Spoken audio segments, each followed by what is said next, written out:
Antes da pandemia, ele tinha que correr atrás das empresas para convencê-las sobre a tão falada transformação digital. Agora, com a Covid-19, quem corre atrás dele são as empresas, todas buscando se transformar digitalmente diante desse novo cenário que se impõe para todas as companhias. Quem vai falar comigo hoje é o César Gon, fundador e CEO da CIT, uma empresa que ele fundou em 1995 e se transformou numa potência na área tecnológica, com presença em todos os continentes e um faturamento planejado e esperado para esse ano de R$ 1 bilhão. César, é um prazer recebê-lo no Conexão CEO. Muito obrigado pela sua presença. Prazer, Carlos.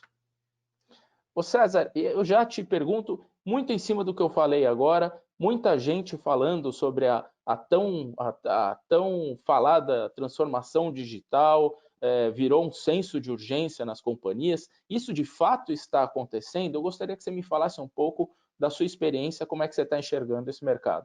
Eu acho que o processo, né, esse trágico processo pandêmico aí, ele acelera uma mudança de comportamento da sociedade que já vinha acontecendo, mas de repente isso ganha uma velocidade e de certa forma deixa as empresas um pouco mais vulneráveis nas suas estratégias, principalmente nas suas estratégias digitais. Então o que acontece é um assunto que todas as grandes empresas já tratavam como importante, como estratégico, de repente ele vira um assunto urgente. Né? A necessidade de se reconectar, né, nos novos hábitos do seu consumidor e também nos novos valores da sociedade, né? Eu acho que ela gera essa reflexão de que agora a gente precisa andar mais rápido, né, nesse assunto. E eu acho que isso também coloca em evidência um assunto que é um pouco do que eu venho estudando e aprendendo aí nas últimas 2 décadas. A transformação digital não é só sobre tecnologia, né? Ela tem outras facetas que precisam ser levadas em conta, né? Se fala muito sobre cultura, né? Sobre mudança de cultura, sobre como traduzir uma empresa vencedora no século XX para ser uma empresa competitiva no século XXI, para ser uma empresa conectada numa nova sociedade. Eu acho que é nesse caldo de apreensões e necessidades corporativas que se insere esse contexto de que agora a gente precisa andar mais rápido com esse assunto, e é um assunto não trivial, né? Não é só jogar tecnologia para dentro das empresas que isso se resolve, você tem que mexer em outras peças, né? E você acha que por conta dessa pandemia, até essas empresas que, entre aspas, estavam mais acomodadas em relação a essa questão cultural e achavam que era só botar tecnologia dentro que estava tudo resolvido, você acha que essas empresas começaram a acordar em relação a isso? Eu tenho certeza, Carlos. Eu acho que a pandemia ela explicita um gap de conexão com a realidade do cliente que precisa ser tratado com urgência, porque o que vem pela frente, né, é o século digital, né? A gente está esperando e já consegue visualizar um darwinismo no mercado corporativo, né? Você, para competir agora, tanto com digamos, os gigantes digitais, né? Amazon, Apple, Google, tanto quanto, né, a efervescente e crescente quantidade de fintechs, de startups, né, de empresas que na verdade se capitalizam muito rapidamente também e atacam segmentos específicos, a grande empresa precisa se mexer numa velocidade que ela não está acostumada. Né? E isso passa por, claro, aumentar os investimentos em tecnologia, mas passa por criar uma transição cultural também. Né? Então, eu acho que essa transição é o coração dessa mudança, onde você precisa não só, né, repensar a maneira como você está organizado, a maneira como você usa a tecnologia, mas você precisa rever o seu sistema de gestão e o seu modelo de liderança. Então, o sistema de gestão é o que garante que a estratégia da alta liderança desce para as tais das squads, para os tais dos times multifuncionais, né, que são agressivos em tecnologia, e o modelo de liderança garante que você vai tirar proveito da inteligência coletiva que está dentro da empresa, né? Você precisa, de alguma forma, encontrar um caminho para que a alta liderança saia do comando e controle, né, que foi o paradigma da gestão do século XX, e embarque numa liderança colaborativa, numa liderança participativa, né? Isso tem menos a ver com esses ambientes open space, sofá vermelho, etc., com esse ambiente físico, e o físico agora entra em xeque, né? Como a gente está provando que a gente consegue funcionar como sociedade num modelo bem mais virtual, mas muito mais a ver com que tipo de relação a liderança estabelece com as equipes.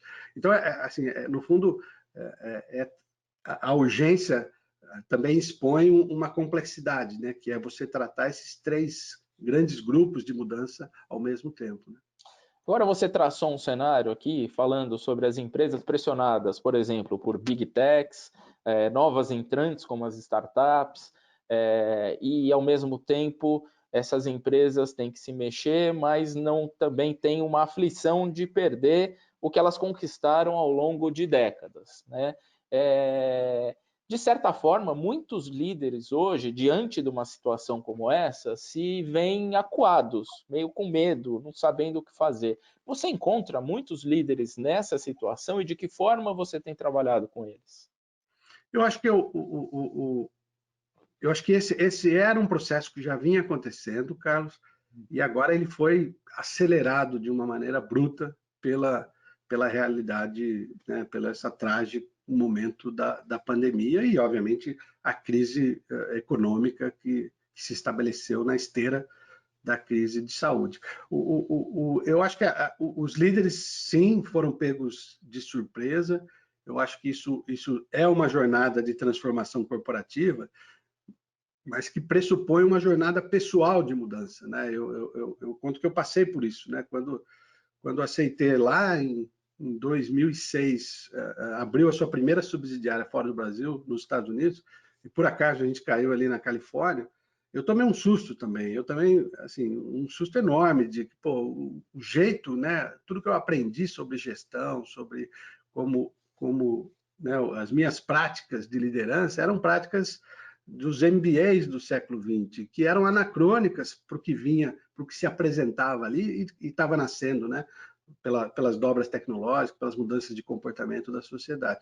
Então, assim, eu acho que esse foi o aprendizado, né? De que você tem uma mudança corporativa importante, mas que ela é acompanhada por uma mudança pessoal, principalmente da alta liderança, principalmente para quem teve muito sucesso liderando de um jeito, né, ou gerenciando de um jeito, e agora precisa achar, né, precisa substituir esse arsenal de fazer as coisas acontecer, mas de uma maneira completamente diferente. Acho que isso também é muito poderoso do ponto de vista de atualizar estilo de gestão e evidentemente, cultura para que as empresas se encaixem no século XXI.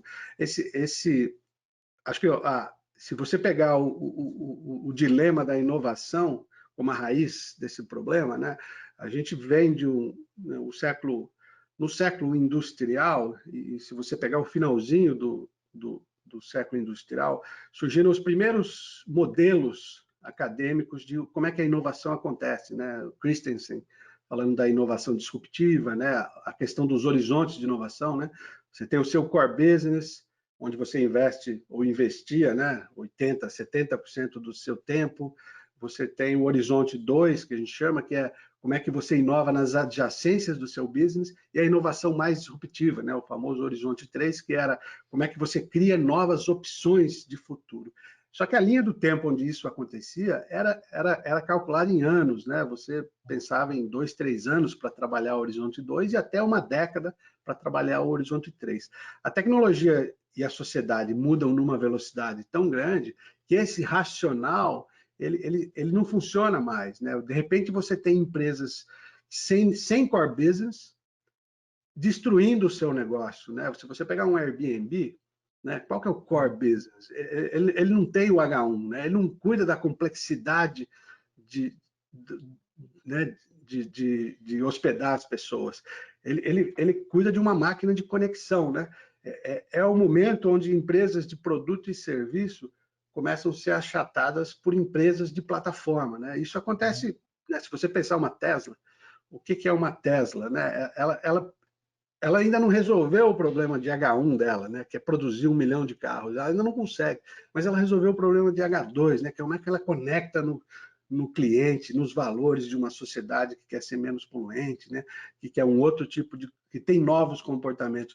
E em seguida ela ganha, né, bala na agulha, né, capital, market value, para construir o H1 depois. Isso é uma realidade totalmente nova, né? As empresas nasciam no H1 e aí elas ficavam grandes, aí elas investiam nos seus horizontes de inovação. Agora, de repente, você tem empresas, Uber, né?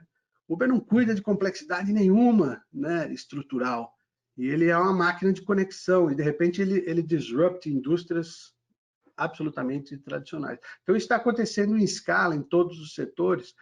Então, muda muito o raciocínio da inovação, né? Então, empresas estabelecidas, tradicionais, elas não têm mais o horizonte de tempo que elas tinham para jogar o jogo mais agressivo de inovação. E para jogar um jogo agressivo de inovação, você não pode ser tão hierárquico. Você não, né, as decisões não podem estar tão centralizadas na sala de controle. Né? Você precisa de um outro tipo de organização, mais flat, mais viva, menos departamental. Né? Você precisa da inteligência de mais gente para jogar esse jogo. Mas isso tem que partir de cima também, né, César? Necessariamente tem que partir de cima, porque eu digo, né, as melhores ideias são sempre bottom-up, mas quem cria uma cultura que permite que essas ideias floresçam é a alta liderança. Não tem jeito, né? E não é falando, não, é por exemplo, né?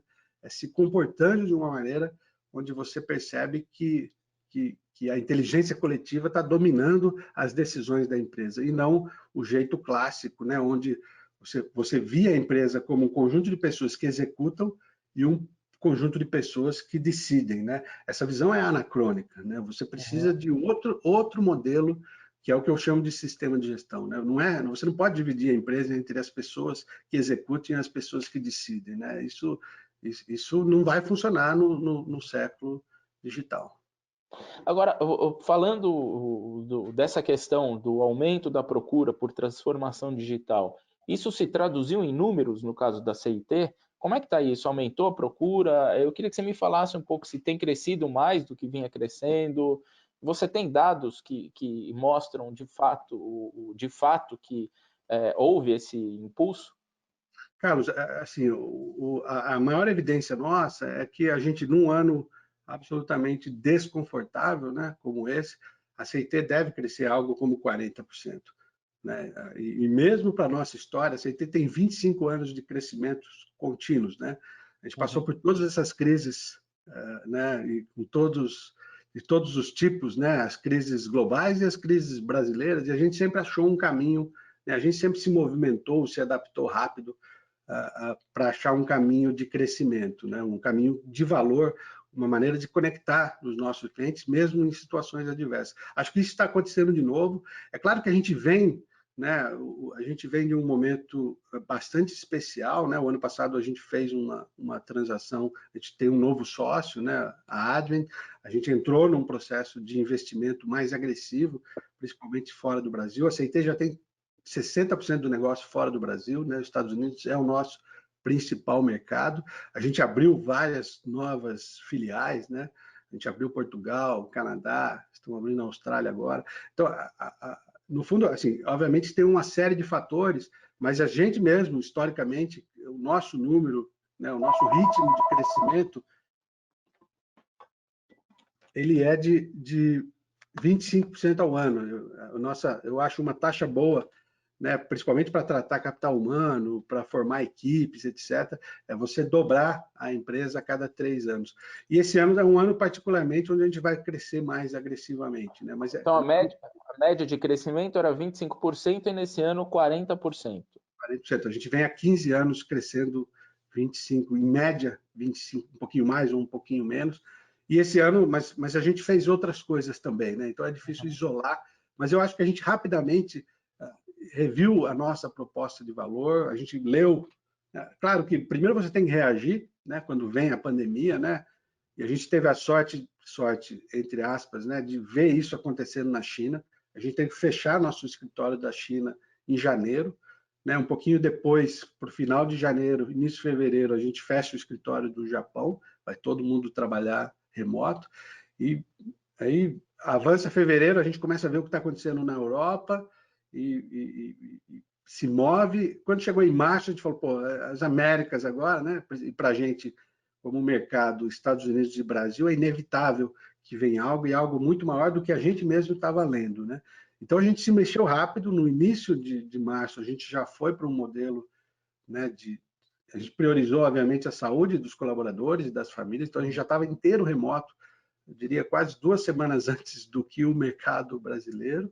Conseguiu se preparar com antecedência. E operando. E em seguida, né, dado o respiro de que, pô, a gente acha que as coisas estão funcionando, né, as pessoas estão bem, a gente conseguiu equacionar a questão da saúde, de preservar, né, o que é mais importante nesse momento. Vamos olhar agora, a nossa operação está funcionando, a gente está conseguindo manter o atendimento aos clientes todos. Vamos olhar para frente, né? O que muda, né? E a gente começou a nossa exploração também. Eu acho que a gente fez movimentos interessantes de adaptação da nossa própria oferta para atender melhor um momento de extrema escassez de investimento, né? Ninguém tem muito escassez de tempo e dinheiro, né? Ninguém tem muito tempo e dinheiro para investir agora, mas por outro lado uma urgência, né? De que, pô, eu preciso também me reconectar no meu consumidor que está vivendo uma realidade bastante particular. Então, eu acho que talvez a combinação de coisas nos permitiu essa navegação com certo protagonismo, né, durante a crise.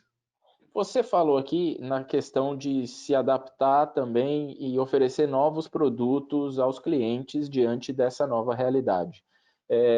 Para quem está assistindo, e às vezes tem gente que nunca escutou falar da CIT, para essa pessoa até entender, a gente fala, a CIT trabalha com transformação digital, mas o que de fato ela faz e oferece para as empresas e o que ela passou a oferecer com essa nova realidade da pandemia? Tá bom. A CIT é uma empresa que ela é uma empresa que visa acelerar o processo de mudança, de adaptação das grandes corporações, né? Então, nossos clientes são, em geral, grandes e complexas empresas, né? Então, a gente trabalha, né, com companhias como Coca-Cola, Nestlé, Johnson & Johnson, os grandes bancos, né, os grandes varejos, né, o varejo alimentar, o varejo residencial. A gente cobre uma série de setores e aí o que a gente estabelece é eu diria, um impacto, um choque de vamos escolher alguns business problems, algumas oportunidades e vamos usar um novo arsenal metodológico e tecnológico para tentar explorar isso. E é na esteira dessa experimentação agressiva, vamos entender por que a empresa, o que está segurando, né, quais são os processos, os métodos, as práticas mentais que estão segurando uma empresa de ser mais ágil e mais veloz. Então, ele é um conjunto de conceitos que vem do nosso aprendizado aí de 20 anos, trabalhando nesse horizonte de você... Porque existe essa prática de inovar distante do core, que é quando você, grande empresa, cria lá um novo business, né? Você isola, né? Você quer inovação, então você traz pessoas diferentes, num prédio diferente, né? Sujeita a outra governança, com outro... A nossa especialidade é trazer isso para dentro do coração da empresa, né? Para que ela descubra né? Como é que a nave-mãe poderia se movimentar mais rápido, né? Isso significa, sim, um novo uso mais agressivo de tecnologia, que é claro que digital é sobre tecnologia, mas significa também estabelecer um novo modelo de gestão, novas práticas de gestão e um novo modelo de liderança. Então, a gente compõe isso, então a gente pega uma tese de exploração, digamos, nas adjacências do core, isso depende do mercado, né? Se você é um varejo, pode ser que você tenha que ser muito mais agressivo em transformar o seu cliente, aquele cliente que adora a sua loja, num cliente digital, né? Como é que ele passa a ser um cliente de loja e do digital? Porque esse cara, ele compra com mais recorrência, ele é mais fiel à marca, você está mais resiliente para um processo pandêmico como esse que a gente está vivendo, que pode ser que aconteça de novo. Se você é um banco, como é que você entende melhor o que está acontecendo com as necessidades financeiras do consumidor nesse novo mundo e se mexe rapidamente? Se você é um varejo de alimento, né? Como é que você entende um novo conjunto de comportamentos relacionados à alimentação que está surgindo em função disso? Se você é health, né? Como é que telemedicina, né? Como é que você usa os novos espaços regulatórios que surgiram, né? Para fazer telemedicina. Então, o que a gente faz é usar essas oportunidades que vão gerar receita, que vão gerar EBITDA, mas usar isso como um processo intenso de aprendizado, né? Como uma referência que depois gera uma transformação mais sustentável, mais ampla dentro da empresa. César, você teria casos concretos, até para as pessoas entenderem um pouco, casos de transformação nos quais a CIT participou? Claro, acho que alguns casos nossos ficaram bem famosos, né? Um deles, eu acho que virou uma referência, inclusive na Coca-Cola Global, é o caso onde a gente criou uma estratégia nova para atender o tal do varejo fragmentado, junto, obviamente, com todas as equipes de inovação e tecnologia da Coca-Cola, né? A ideia foi como é que a gente consegue migrar de um atendimento transacional e se conectar num 24/7 via novos canais, por exemplo, o WhatsApp, com uma força, né, com esse pequeno empreendedor, que no Brasil são 500 mil empresas, pequenas empresas, né? E como é que se transforma isso numa alavanca que vai melhorar a satisfação de cliente, vai melhorar tempo de resposta, vai melhorar lead time de vendas, vai ampliar vendas de sortimento de produto, né? Então, só que a construção disso, ela não é uma grande ideia que, de repente, você aterriza e implementa. É um conjunto enorme de experimentos, né, que vão descobrindo o que vai fazer sentido para aquele consumidor, para aquela comunidade que você está querendo atender melhor, né? Então, então você, no fundo, encadeia aprendizados e vai construindo uma infraestrutura tecnológica que vai rodar isso em escala, né? Em geral, eu comento, acho que a gente vive hoje um momento de grande mudança também no varejo, né? Então, o varejo vive essa restrição, né, do acesso às lojas, mas ele precisa continuar atendendo ao seu consumidor. Então, a gente também tem várias frentes onde está ajudando essas empresas, né, que tem muitas lojas, a escalarem uma relação mais digital com os seus consumidores. Mas isso significa um enorme processo de experimentação, né? Cada empresa é particular, a relação entre os consumidores e as marcas são muito próprias. Então, o que você faz é ir executando uma sequência de testes e, de repente, e aí quando você acha um veio de conexão que funciona, em geral isso é mostrado, né? Por exemplo, no varejo você faz em 4 lojas, e aí quando você descobre que conectou, aí você monta uma infraestrutura mais parruda para escalar isso para 200, para 500, para 1.000 lojas, né? Então, é um processo onde você concilia o uso da tecnologia com a obsessão de centralidade no cliente, né? De entender de verdade, de co-criar isso com os consumidores, né? E vai escalando isso do ponto de vista tecnológico, porque para funcionar em escala, você precisa, aí sim, você precisa ser menos manual e mais machine learning, né? Você precisa ser menos call center e mais digital care, né? Você vai introduzindo né, tecnologias e práticas para essas coisas escalarem para uma operação que é grande, né? Então, a telemedicina é outro caso também, né? Como é que você desenvolve uma nova relação paciente-médico, né? Tirando proveito agora de novas possibilidades regulatórias e tecnológicas, né? De você fazer parte do processo, parte dessa interação sem a visita, né? Ao consultório, etc. Então, tudo isso tem implicações, né? Nas relações, nas plataformas, né?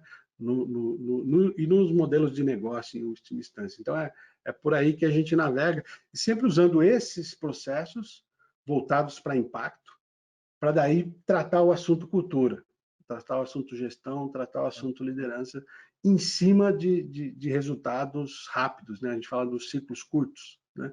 Assim, todo o horizonte agressivo de planejamento, ele é de no máximo 90 dias, que é uma maneira de gerar escassez de tempo, né? Uma grande empresa não está acostumada a fazer nada, né, muito... ela está acostumada a fazer muita coisa com pouca intensidade, né? E o método, né, depois eu posso falar um pouquinho, o Lean Digital, ele faça menos coisa com muito mais intensidade. Então, diminua o número de dispersões, mas faça algumas coisas de maneira mais startup-like, né? Então, é um pouco por aí. Você falou um pouco aqui sobre esse processo da Coca-Cola, eu só queria entender, vocês conectaram, então, com tecnologia, conectaram a Coca-Cola a toda a rede de pequenos comerciantes. Foi esse o processo? Essa conexão já acontecia via vendedores, via pessoas de atendimento, via call center, etc. Mas, obviamente, né, fazendo um deep dive de onde tem oportunidade, você descobre que essa conexão foi uma conexão mais online, né, mais no canal que o pequeno comerciante já usa, que no Brasil ele é um só, chama-se WhatsApp. Se você usar isso, entender o que ele gostaria de fazer, para usar esse exemplo, a centralidade no cliente não é o que a empresa gostaria que o consumidor fizesse, é o que o consumidor gostaria que a empresa fizesse. Então, essa inversão de ponto de vista, né? Porque senão a empresa quer gerar o segundo boleto e o cliente ele quer poder comprar à meia-noite, né? Então, você precisa priorizar o que o cliente quer e não o que a empresa quer. Então, isso é uma mudança radical, porque as empresas tradicionalmente fazem os seus planos e as suas priorizações do P&L para o cliente e não do cliente para o P&L, né? Então, quando você inverte isso é muito poderoso, porque uma hora você vai gerar o segundo boleto, né? Mas não começa por aí, né? O valor para o cliente ele é o coração. Entender o que é valor para o cliente, ele é o coração dessa relação e não as suas, né? A sua visão de como é que você captura o valor dessa relação. É claro que estabelecer uma relação diferente, mais íntima, né, de mais compromisso, né, de entender melhor, de ter mais dados sobre o seu cliente, vai te ajudar a ter melhores estratégias e ter melhores resultados. Mas essa é parte da mudança. E você sistematiza isso com métodos, processos, ferramentas, tudo, né, que é o arcabouço do que a gente chama Lean Digital, né? César, quais setores estão buscando mais essa transformação digital, sobretudo agora nessa pandemia, que começaram a se mexer com mais força? Eu diria que além do óbvio, né, que é todo o varejo, né, mas o varejo ele tem diversas dimensões, né? Você tem o varejo essencial, que a gente chama, que é o varejo de comida, o varejo alimentar, e você tem o varejo não essencial, que faz parte dessa equação também. Eu acho que esse é um segmento que está se redesenhando de maneira agressiva e intensa. Você tem educação, né? Educação, o ensino à distância, as novas possibilidades de aprendizado, né? Num momento de intensa virtualização da comunicação professor-aluno, é uma outra área que está, né, explorando isso de uma maneira, eu acho, bastante agressiva. As empresas de bens de consumo, né? E aí se eu tenho dificuldades na minha cadeia de distribuição, será que eu não tenho que começar a ter o direct to consumer, né? Será que eu não preciso acelerar o meu acesso direto ao cliente final, né? E não só contar com a minha cadeia de distribuição? Então, acho que isso é uma grande tendência para as empresas, para as grandes marcas de consumo. Então, e saúde, né? Acho que vem tanto as seguradoras de saúde quanto as empresas, né, que oferecem serviços de saúde. Eu acho que tem uma revolução acontecendo ali também. Eu diria que esses são segmentos absolutamente, visivelmente se redesenhando em frente a essa nova realidade. Você falou sobre as operações internacionais da empresa. Elas já representam 60% do seu negócio, do seu faturamento. Quais regiões foram mais impactadas? Como você consegue ter uma visão global hoje? Está em todos os continentes, né? Você está nos Estados Unidos, Canadá, Austrália, Portugal, Reino Unido. Japão. Isso. Qual... Posso te dar a nossa visão, acho que é uma visão, uma fotografia, né? Eu acho que hoje, e o próprio processo pandêmico, a Ásia sofreu menos, né? Apesar de ter sofrido antes, né? A gente teve que fechar o escritório da China e Japão ali mais para, né, janeiro, China, e início de fevereiro, Japão. Mas do ponto de vista de negócio, de economia, eu acho que a coisa foi mais leve, né? Por incrível que pareça. A Europa sofreu muito, mas voltou, já está voltando, né? A boa parte, né? A gente já vê muito mais movimentação na Inglaterra, né? A gente retomou os nossos investimentos em Portugal. E já tem coisa acontecendo na Espanha também e tal.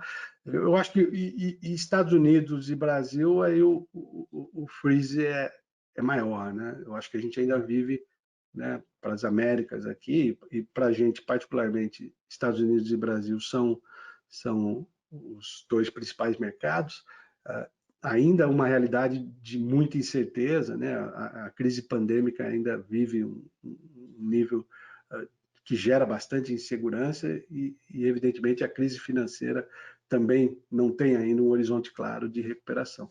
Então, eu diria que ele vem seguindo o contrafluxo da rotação da Terra, né? Eu acho que do Oriente para o Ocidente, a coisa vai ganhando incerteza atualmente. Diante disso, desse cenário que você traçou, qual é a importância, na tua opinião, de ter uma operação diversificada, de você ter operações em vários países? Carlos, acho que isso a gente, de certa forma, a gente montou a obsessão de diversificação da CIT, né, de trabalhar em vários países, com vários segmentos de mercado, com diferentes desafios, ela tem muito mais a ver com um princípio de aprendizado. A gente quer aprender mais como empresa e menos de resiliência. Mas, na prática, o fato de que a gente está operando com diferentes moedas, a gente tem um contrato em dólar, contrato em euro, contrato em real, o fato de que a gente está atuando em segmentos que sofreram de maneira distinta, né, a crise, e o fato que a gente tem, né, também acesso a capital humano em diferentes partes, nesse caso específico, foi uma alavanca de resiliência, né? A gente conseguiu se movimentar de uma maneira bastante poderosa, mas foi por acaso, né? Ou foi sorte? Porque foi proposital. Essa diversificação ela tinha a ver com o aprendizado, com fome de aprender o que é fazer uma transformação, né, no Japão, o que muda, o que é igual a fazer alguma coisa em Chicago, né? Né, como é que Belo Horizonte se compara ao que a gente está fazendo em Londres, né? Então, eu acho que acabou, digamos, acabou servindo como uma alavanca de resiliência, de diversificação, mas não nasceu por isso, né? Nasceu por uma fome de ser uma empresa que ia cuidar desses desafios de uma maneira mais ampla. Mas tem uma questão aí, eu já conversei com outras empresas de tecnologia brasileiras que já foram para fora também, e algumas me relataram, e eu queria saber se vocês já passaram por isso, ou se passam por isso, de um certo preconceito também. Falar, pô, vem brasileiro aqui nos Estados Unidos querer falar de transformação digital comigo, de tecnologia, é, pô, aqui é o berço da tecnologia, vem um cara lá do Brasil me ensinar. É, existe isso? Existe ainda um preconceito? E como quebrar essa barreira? Eu acho que quando a gente foi para os Estados Unidos, inclusive a gente foi errado, né? A história, eu falo Por assim, quê? a CT nunca foi muito boa em planos, a gente é muito bom em ler e se adaptar. É. Mas um dos belos planos que a gente fez, quando a gente decidiu abrir a primeira subsidiária da CIT em 2006, né, 14 anos atrás, e a gente já decidiu ir para a primeira liga, né, da nossa indústria, que era os Estados Unidos, Uhum. né, a primeira divisão. Hoje eu acho que existe um balanço diferente com China, com novos, né, acho que a Califórnia ali não é tão hegemônica no assunto, apesar de ser talvez ainda a região mais relevante do assunto tech. Mas o nosso, para enfrentar, quando a gente fez o plano, né, o famoso business case, a gente pensou, pô, no Brasil a CIT era uma empresa que atendia vários segmentos, ela era mais horizontal. A gente falou, pô, nos Estados Unidos, um mercado que é 20 vezes maior que o nosso, a gente precisa ser muito mais focado, nichado, pelo menos no começo. Então a gente fez uma série de estudos e decidiu que a gente ia atender empresas de healthcare médias na região da Filadélfia, né? E o mapeamento dizia, pô, tem mais de 200 empresas desse tipo ali na região da Filadélfia, a gente faz uma proposta de valor específica para isso, etc. Então, assim, eu me apaixonei, eu falei, pô, nunca viu a gente fazer um plano tão bom, né? Em 3 semanas, a gente pensou, bom, a gente não vai conseguir, isso vai fracassar. A gente foi para lá e falou, pô, não vai funcionar. E 14 anos depois, a gente vende nos Estados Unidos inteiro para tudo quanto é tipo de empresa, mas até hoje a gente não tem um cliente que é uma empresa média de healthcare na Filadélfia. A gente tem empresas grandes, Johnson Johnson, empresas de tecnologia, empresas de varejo, empresas financeiras, é só para ilustrar, né, que acho que mais do que a capacidade de tentar prever o futuro, é, é, que é um exercício cada vez mais difícil, para não dizer inútil, você precisa ir com o espírito de se adaptar, né? De ler rápido, né? E não se apaixonar pela sua solução, pelo seu plano, e sim pelo problema, né? Problema real que você quer resolver. Eu acho que para a gente foi fundamental essa vivência e a capacidade eu falo de queimar as caravelas, né? A gente Uhum. precisava destruir uma CIT que tinha relativo sucesso já, ela já vinha crescendo agressivamente no Brasil, mas que ela não ia funcionar. A gente percebeu muito rápido e a gente desapegou, né? Pô, então vamos desenhar o que vai funcionar aqui. E acho que esse desenho que fez uma nova CIT, e a gente faz isso o tempo todo, né? Recentemente também eu acho que a CIT mudou radicalmente de uma empresa mais tech para uma empresa que ia falar de estratégia, de design e de tecnologia, né? Então a gente também se adaptou muito rápido ao que eu acho que é o imperativo de mudança das empresas agora. Então, assim, eu acho que a gente não, não, não viveu essa visão do complexo de vira-lata. A gente foi para o campo de batalha, tomou os tiros, e, inclusive entre os aprendizados, Carlos, uma necessidade muito grande de levar o nosso DNA, que significa levar brasileiro, né? Todas as Uhum. nossas operações que a gente abriu, inclusive estamos abrindo na Austrália agora, né? Elas sempre começam mandando, e a gente aprendeu, obviamente, que em seguida a gente forma lideranças locais. A nossa operação da China ela funciona inteirinha em cima de uma liderança chinesa, etc., mas que a gente formou ela, né? Com Uhum. os nossos, né, com as nossas teses, com os nossos valores. Então, a gente foi aprendendo, a gente cometeu os erros, né? A gente já fez todos os erros possíveis, né? Mas em seguida você acha, você aprende, né? Se você tiver humildade de ler, então eu acho que é um pouco disso, né? É claro que existem as dificuldades de você, a mesma dificuldade de alguém, de uma empresa de um outro país se estabelecer no Brasil.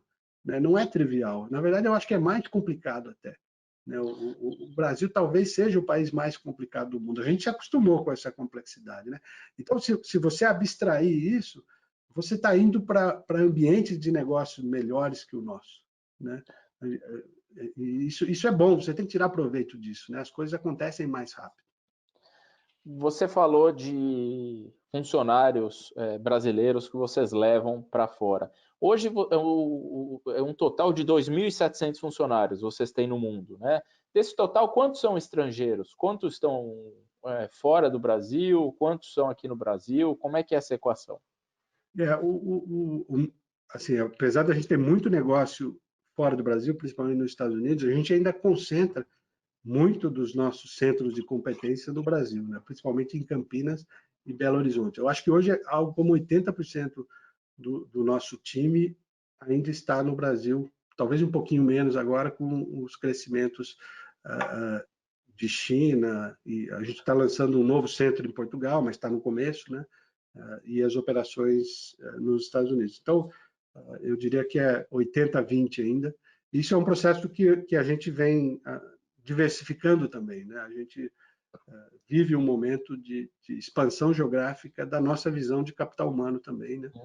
Principalmente para a Europa, né? Onde nosso modelo de trabalho ele depende de janela de horário, né? De time zone. Então, a operação da China, ela consegue atender Japão, consegue atender Austrália, mas ela atende, a gente não consegue atender Europa. A operação do Japão, ela atende bem Estados Unidos, Canadá, né? As Américas, mas ela não consegue atender Europa. Então, eu diria que o próximo passo mais agressivo nosso de centros de competência vai estar relacionado à Europa, e a gente começou por Portugal ali por uma série de razões. Vocês estão criando então um centro novo em Portugal com desenvolvedores, enfim. Qual que é o tamanho desse projeto, César? Esse projeto ele começa com um time pequeno para os nossos parâmetros, né? Ele começa com algo como 50 profissionais, mas ele né, de novo, mostrando solidez na perspectiva de liderança, etc., a gente escala rápido. Então, e ele deve ser representativo, e obviamente que ele está relacionado também ao sucesso das nossas estratégias de desenvolvimento de negócio na Europa, né? Que é um capítulo mais novo para a gente, né? A gente lançou, by the way, a gente lançou Portugal em janeiro, para em seguida ter que enfrentar. Então a gente deu uma desacelerada e agora está retomando, acelerando de novo, porque Qual é lá as coisas já tomaram. o investimento que vocês estão fazendo, né, nessa operação para a Europa? Acho que, na verdade, é um investimento, especificamente essa rubrica, né? É um investimento que ele compõe a montagem do centro com algumas atividades comerciais, de desenvolvimento de negócio. Ele é da ordem de $2 milhões. 2 milhões de dólares. Agora, achar talento no mercado de tecnologia, de desenvolvimento, enfim, tem sido difícil ou não? Porque eu escuto muita gente dizer que está cada vez mais difícil achar bons profissionais nesse setor. Eu também escuto, faz 25 anos que eu escuto que está cada vez mais difícil, né? E o que eu digo é, os próximos 25 vão ser assim também, né?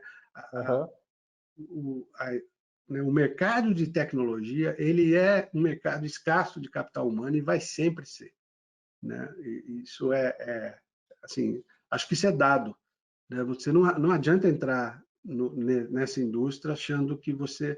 E eu falo sempre, né? Eu acho que essa é a principal batalha competitiva, a batalha do capital humano. E ele não é escasso só no Brasil, ele é escasso no mundo inteiro, né? E acho que o ponto de... Né, talvez o coração estratégico da CIT é a nossa visão de capital humano. É a maneira como a gente atrai, como a gente desenvolve, como a gente proporciona carreiras longas, né, num ambiente de alto crescimento.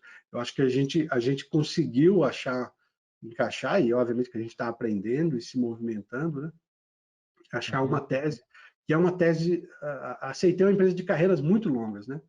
Você olhar a maior parte do corpo executivo da CIT, né, uma boa parte dele entrou lá algumas décadas como estagiários da CIT, e a gente tem, talvez, na nossa indústria, a maior perenidade disparadamente, né? E também a maior retenção, né? Essa é uma combinação para uma indústria que basicamente vive de conhecimento, né, de aprendizado, né, de relações sociais que permitam agressividade do ponto de vista de aprendizado.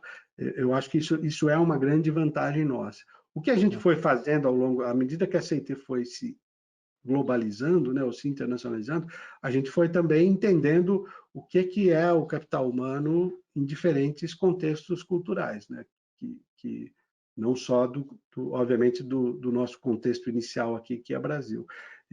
Mas, no fundo, as teses centrais, né, de uma empresa, um ambiente voltado para maestria, para aprendizado, carreiras rápidas, porque a CIT tem um negócio acelerado, então, se a gente priorizar, né, formação interna, a gente consegue acelerar carreiras de uma maneira bastante particular.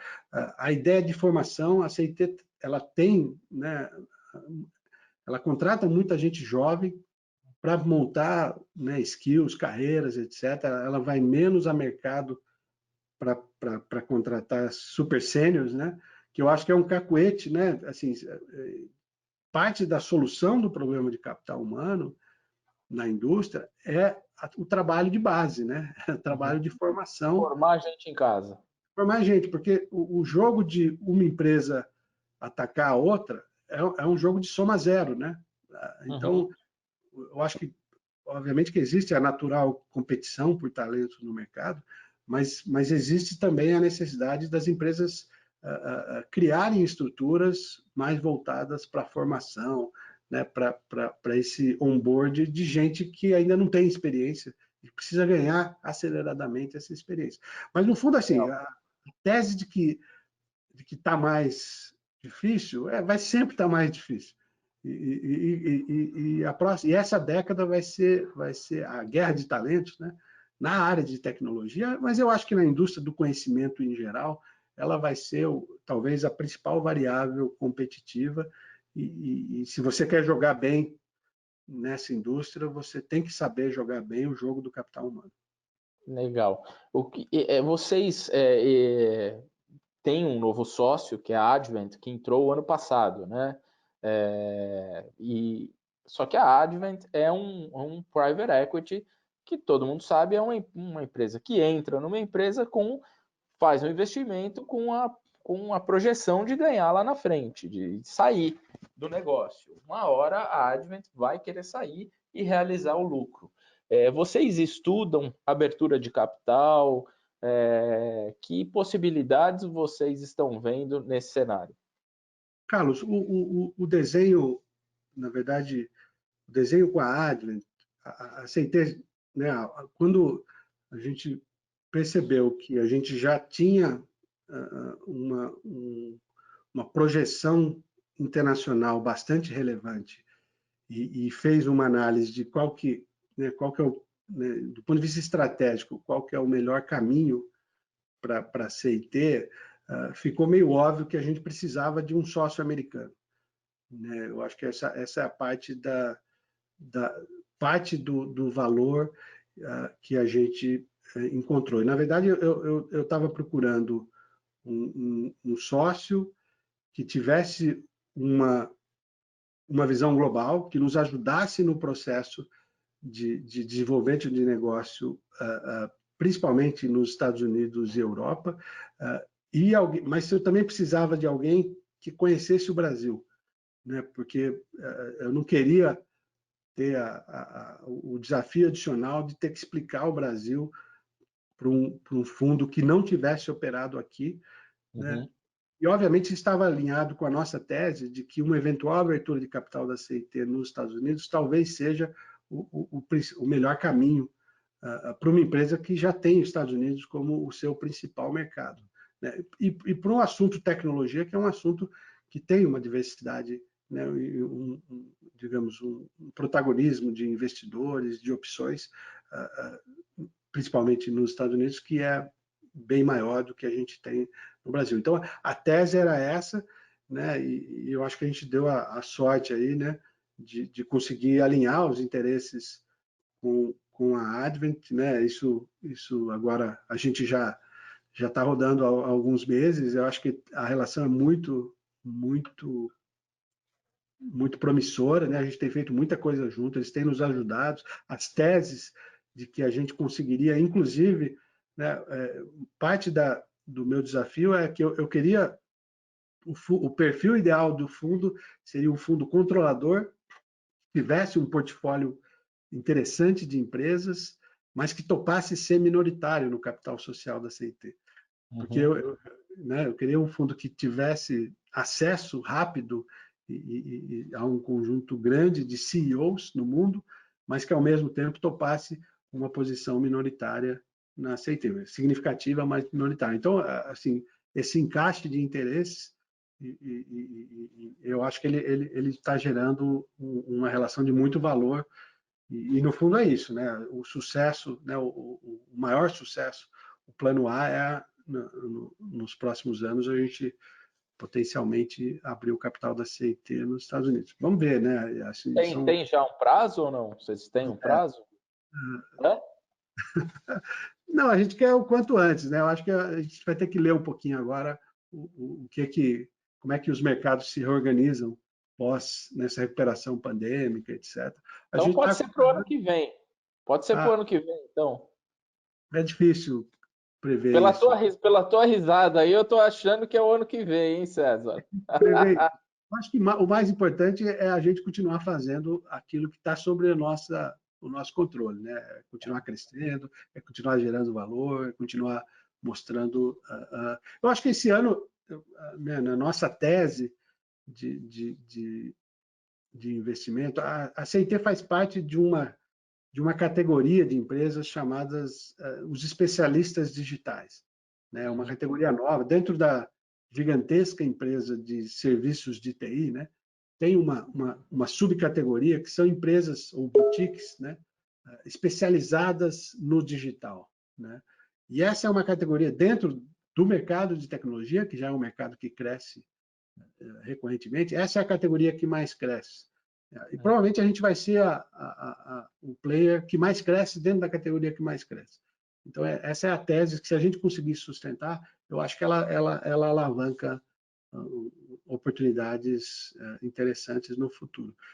Então, trabalhar com as variáveis que estão sob o nosso controle, né, e esperar para ver como é que essas coisas se reorganizam aí, assim que o sol nascer pós-pandemia, né? Agora, muitas empresas de tecnologia, grandes grupos, cresceram também fazendo muitas aquisições, incorporando as menores e aí ganhando corpo. Vocês têm planos de fazer aquisições? Existem boas oportunidades no mercado? Como é que vocês estão olhando isso? Carlos, a nossa história de crescimento sempre foi orgânica, né? O pilar central sempre foi orgânico. A gente fez algumas aquisições, né, pequenas e pontuais, eu diria bastante estratégicas. Acho que há 2 anos a gente adquiriu uma empresa na Califórnia, né, uma empresa especializada em estratégia e design para bancos.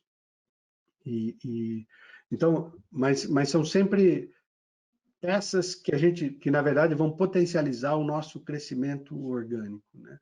Essa tem sido a tese da CIT até agora, e eu acredito que, pelo menos no curto prazo, a gente deve continuar contando com esse modelo, talvez continuando pequenos processos, mas eu não vejo num horizonte próximo a gente fazendo movimentos de consolidação relevantes.